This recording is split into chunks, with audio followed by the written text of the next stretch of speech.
Hey guys, episode 7 of season 2 has come out, and or episode 19, whatever you want to call it, and it is kind of a mixed bag. It kind of meanders like all of last episode did, but it does have some developments which last episode severely lacked. So, the strongest part of this episode is definitely the last half. The first half is just more of, you know, heroes fighting monsters. Oh, the monsters are coming up and we're in trouble. Heroes are fighting them, and nothing really is developing there story-wise. But our first development does come from the very first shot of this episode, which is the Monster King Orochi.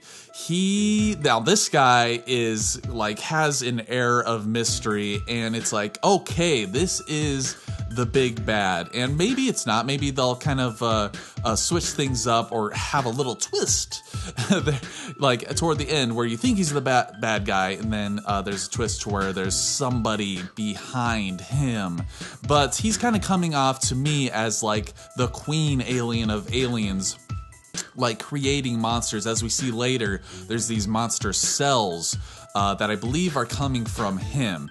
But we go to the tournament because the super fighter tournament is happening, in which Saitama is just beating everybody with one punch, and he beats Sourface with one punch. Now this is one of my bigger gripes from last episode. Now I understand this is how it happened in the manga. That doesn't necessarily mean that I like it. I want to see these fights in this martial arts tournaments. I don't want to see the heroes fighting more monsters, like these faceless heroes that we know nothing about.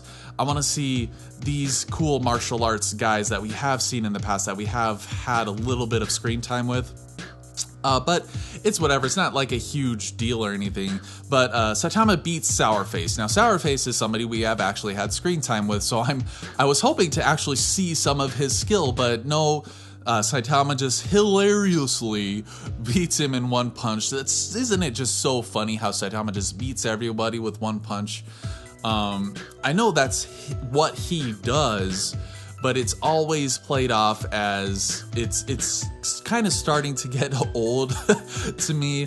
And it's the same shot. He just uppercuts them, and then they're like in the sky in the distance. And we've seen that like a billion times. Just this season, we've seen it a billion times. So it's kind of getting old.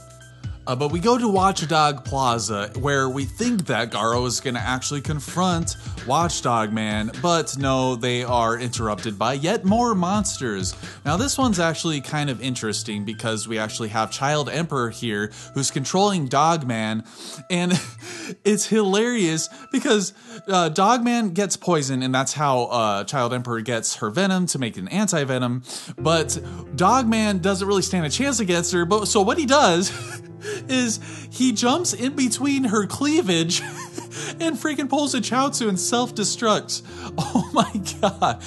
But of course all it does is kind of destroy her facade of beauty, and she goes to try to attack the Child Emperor, but then Pig God comes in and just straight up eats her. Oh my god. This part of the monsters attacking I really enjoyed because it's like so like quirky and kind of a grotesque kind of way.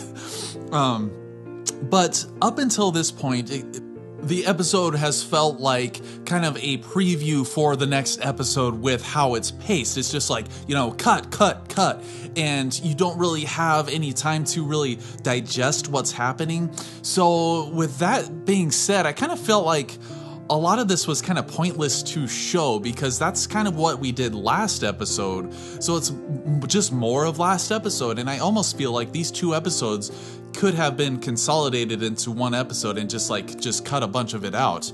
I understand that maybe a lot of it was in the manga. I haven't read the manga, so I'm judging this solely on the anime and how the anime executes the material and with how it's paced and everything.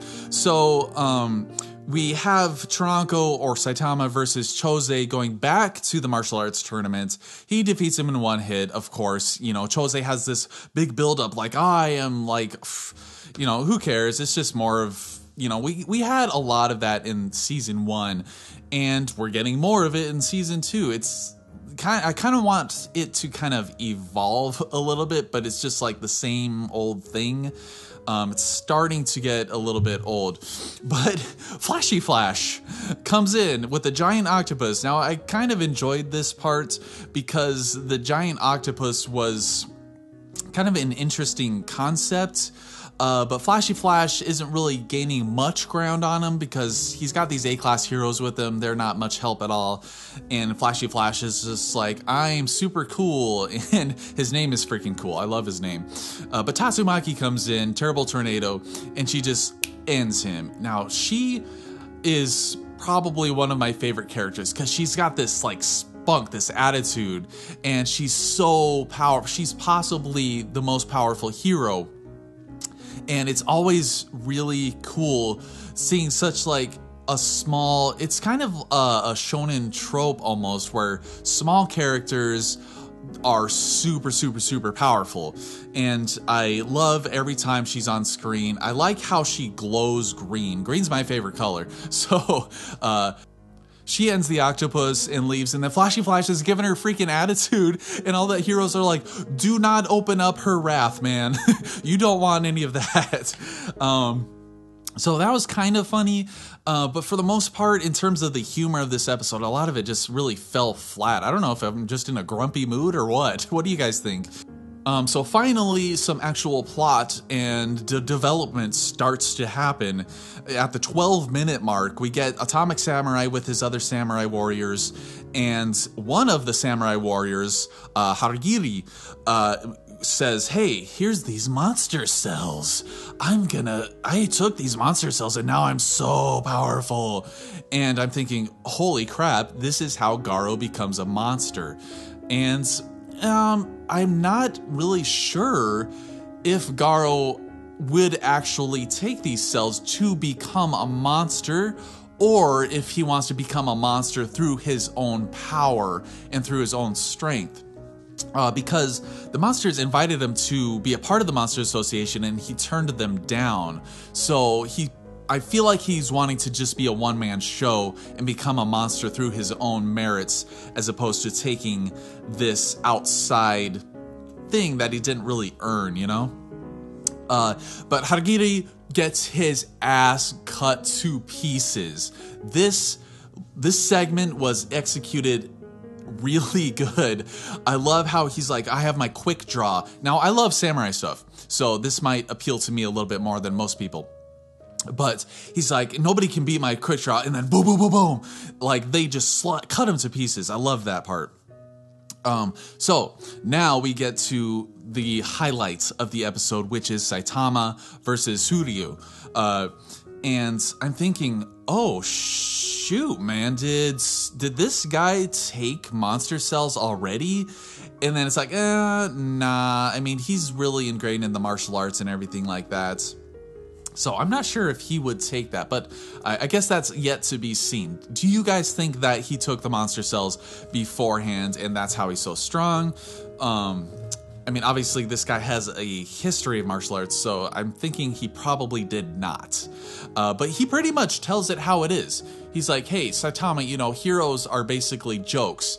And I think that's kind of because of the hero association and how like the pecking order of the heroes has kind of taken over the concept of what a hero should be. And I think Suiryu, his name's hard. I'm just gonna call him Cereal. So Cereal kind of tells it how it is of how the hero community is, and Saitama gets super offended at this. Like, this guy, he does not care about his wig anymore. This whole time he's holding onto his head for dear life because he doesn't want to be outed as a fraud. And Saitama gives a little bit of an inspirational speech, and this is where things get intense. Cereal finally gets serious, and he is just wailing the crap out of Saitama, and Saitama's not budging at all. Now, this is awesome. Like, Cereal is like the top martial artist, and now he's getting like beat down on Saitama, who's most definitely the strongest hero, and he's not budging. But finally, And like the weight, you feel the weight of this. It's animated pretty well, I think. This whole episode, I think, was fairly solid. A bit of a mixed bag in terms of the animation, the fluidity. But here is where it really shines, because the sound design complementing what's going on and the action and the animation, like tearing up the stage. He cracks it in half and then makes half of the stage freaking swing up just by kicking down on it. And then Saitama's like kind of pinned on the stage floor, which is now perpendicular to the actual ground. And then Suiryu just keeps pounding away on him. But finally, he gets like his ultimate power and finally makes Saitama budge back. And then Saitama's like, okay, and finally puts Suiryu out of bounds, defeating him with his butt. But of course, when Saitama gets his wig knocked off, they disqualify him, and Snek recognizes him as Saitama, and he's like, I gotta get out of here. But I'm very glad that they didn't just end it there. I'm really glad that they actually ended the fight, because I was about to get very disappointed, because I really wanted to see that fight. And even though Saitama is overwhelmingly more powerful than Suiryu, it's really still awesome to see the actual fight. I want to see what these guys are capable of. I don't want to just see a lot of guys just talking themselves up and then, nothing. So it's really cool to actually see that. So the finale of this episode, if you watched past the credits, Genos is defeated and Goketsu is walking toward him. Now, the sound design in this, like thump, thump, thump, really heavy footsteps, and you like feel the danger. You can feel the atmosphere around this guy, and it's like boom, boom, dragon level threat. Oh, snap! This is an awesome development. Freaking Boros from last season is dragon or above. So this guy is a dragon level threat. Oh man, I'm so pumped for the next episode. But overall, this episode was kind of a mixed bag. The last half of the episode was really, really where it shined. I think it was really cool, really good. For the most part, and the first half of the episode was just kind of a slog fest for the most part. So obviously, what do you think? That's my initial thoughts on it. Subscribe to the channel. I review the show every single week right after it airs, and I try to get it up within 2 hours with editing and everything like that. But I really appreciate you guys for subscribing. It really means a lot to me that people actually enjoy watching this stuff. So as always, thank you very much for watching, and take it easy.